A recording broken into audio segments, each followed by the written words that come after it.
স্বজন হারানোর শোক নিয়ে সাও পাওলোর সিটি অডিটোরিয়ামের সিঁড়ি বেয়ে উঠছেন নিহতদের পরিবারের সদস্যরা। ভেতরে তাদের জন্য অপেক্ষা করছে আরও কঠিন পরীক্ষা, শনাক্ত করতে হবে প্রিয়জনের মরদেহ।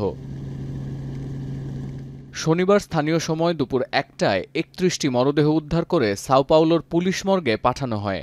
সকাল থেকেই সিটি অডিটোরিয়ামে উপস্থিত ছিলেন ৩৮ যাত্রীর পরিবারের সদস্যরা। স্থানীয় সরকারের বরাত দিয়ে বিবিসি জানায়, পারানা থেকে সাও পাওলো যাওয়ার সময় উড়োজাহাজটিতে ৫৭ জন যাত্রী, ৪ জন ক্রু এবং আরও একজন অনিবন্ধিত আরোহী ছিলেন।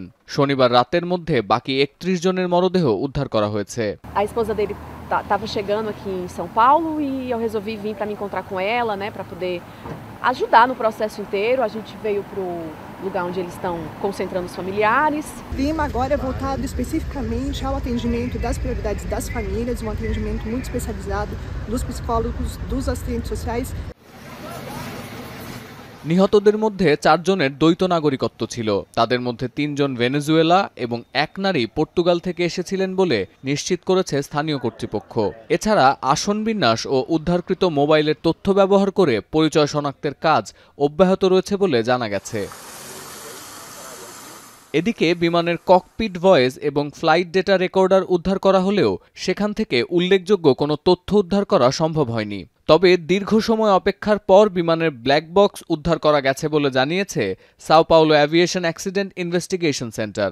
রাজধানী ব্রাসিলিয়ার ল্যাবে পরীক্ষার পর এ বিষয়ে বিস্তারিত জানানো হবে বলে আশ্বস্ত করেছেন তদন্তকারী কর্মকর্তারা।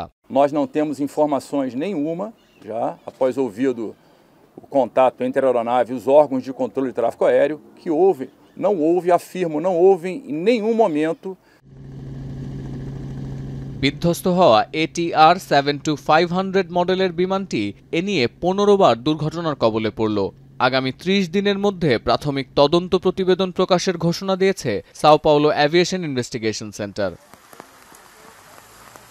সতীর্থ কর্মকার, এখন বিশ্ব।